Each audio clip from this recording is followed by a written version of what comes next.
But then ConvertBox came along, and we actually kind of got a review copy of it. We kind of got to play around with it before some other people.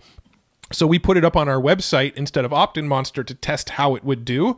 And when we put it on our website, it basically, did it double our opt-in rate? It doubled. So basically, we made it so like my face, it looks like my face is down in the corner, and then the opt-in is like a little bubble coming out of my face. So it kind of looks more like intercom or one of those like, hey, do you need help or do you got questions? It kind of looks more like one of those boxes than it does an actual opt-in form. And by switching over to that style, we literally doubled our opt-in rate on our website. So one of the big ways that we do affiliate marketing is through email marketing, right? We're collecting leads, people who listen to the podcast and go get the companion, people who pop onto our website and opt in for one of the companions. When we go on other people's podcasts, we offer one of our books as a free opt-in. We do a lot of things to go and collect emails so that when somebody's on our email list, we can then put tools like the stuff that we're talking about today in front of the email list. So people on our email list, they initially come onto the list because they enjoy the podcast, they enjoy the content. But then when we start recommending tools to them and saying, hey, this is what we use for this is what we use for this, that's a lot of where our sales come from, is just recommending the things that we're using in our business. And the way we capture and collect and broadcast those emails is a tool called ActiveCampaign. That's what we use for the email marketing. And there's tons of tools out there. We had Tom Colzer from Aweber on here. Aweber is a great tool. We used to use Drip. Drip's a good tool if you're in e-commerce.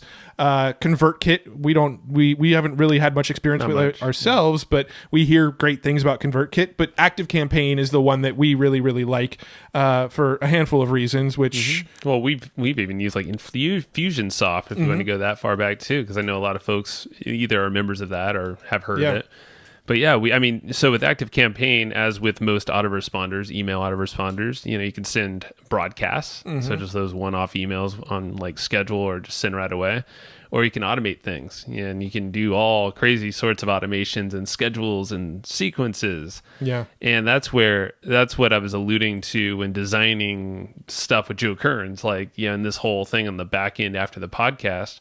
This kind of email sequence happens. Tons of sequences are actually like waiting to happen though. Yeah. But you listening or reading emails are on this journey. And the way that we are now designing it is that it's kind of like the things you select create your journey. Yeah. You're choosing your own adventure, but you don't even realize it. Totally. And it's amazing because it makes our lives easier because we don't have to send emails every day. Yeah. And if you did this, it'd be the same for you.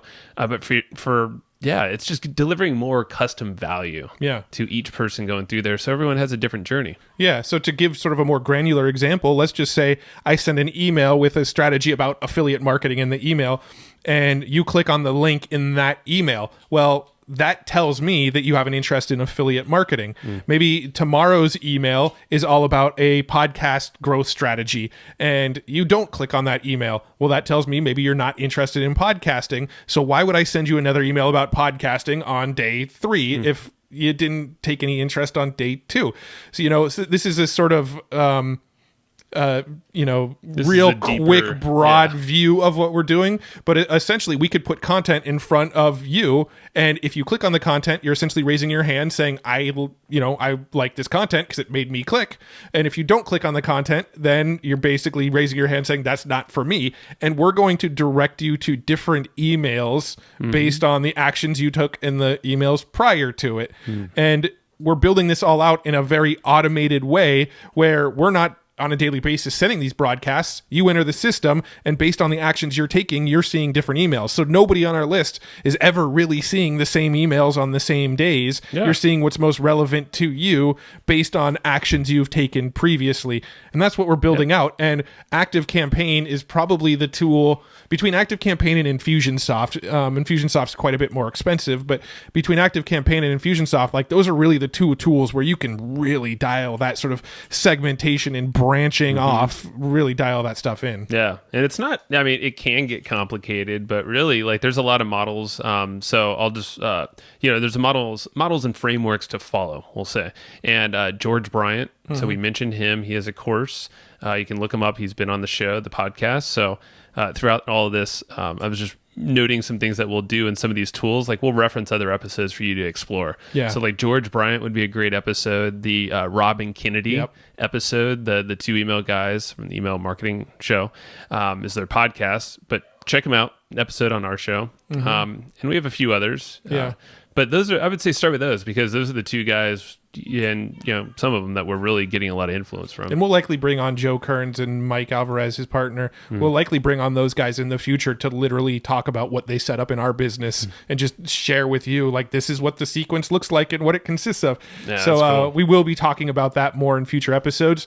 The point of this one is if you want to know the engine that drives all of it for us right now in our business, it's ActiveCampaign. Cool. Let's move on. Second tool, ConvertBox. Yes, so sir. there's a reason why this is here now. Matt, you're so smart at outlining these things in order.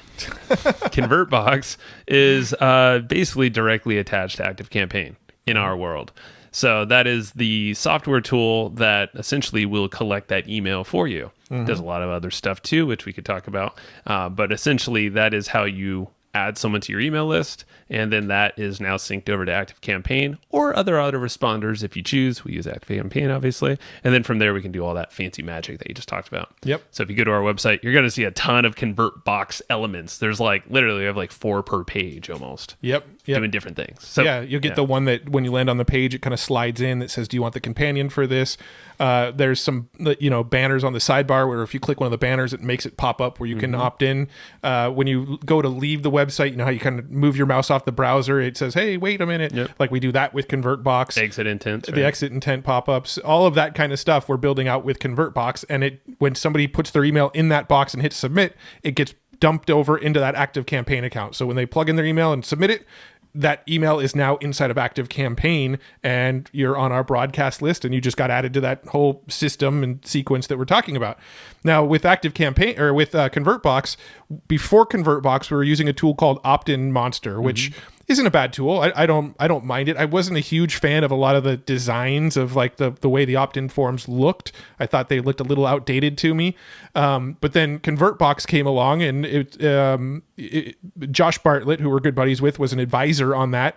And so we actually kind of got a review copy of it. We kind of got to play around with it before some other people. So we put it up on our website instead of Opt-in Monster to test how it would do. And when we put it on our website, it basically... did it double our opt-in rate? It doubled, yeah, because you modeled, it was the face. Yeah. You had a little trick, so you just voiced, So basically, we made it so like my face, it looks like my face is down in the corner, and then the opt-in is like a little bubble coming out of my face, so it kind of looks more like Intercom or one of those hey, do you need help or do you got questions? It kind of looks more like one of those boxes than it does an actual opt-in form. And by switching over to that style, we literally doubled our opt-in rate on our website. So we should, we'll say in the show notes and probably in the action guide as well, we'll link to that blog post on our website. 2 blog posts. 2 of them for ConvertBox. Yeah. So Sue, if you're listening to this, there's a blog post about how ConvertBox doubled our opt-in rate. So let's link to that case study. And then there's another blog post that's called something like 30 ways we use ConvertBox or something like that. And it is just a massive breakdown of here is all of the ways you can use ConvertBox in your business. It's so dang good, man. It's such a great tool because it not only is it, you have a lot of ways to do this. It increased our conversions, and I know it did for a lot of others too, because we know a lot of people got it. But there's all this behavior kind of triggers and things that, like we're talking about the journey. Well, based off of any opt-in they come in on, you can tag them differently in ActiveCampaign. You can have different things happen after that. You can have different convert boxes show up for different people. Yeah. So if they're already on your email list, you could show them a different offer. Yep. If they're already say a customer of one of your products, well, you can sell them or show them things about the next product they should purchase from you. So it's always helping you further the conversation or get them, to basically get something else from you that's relevant.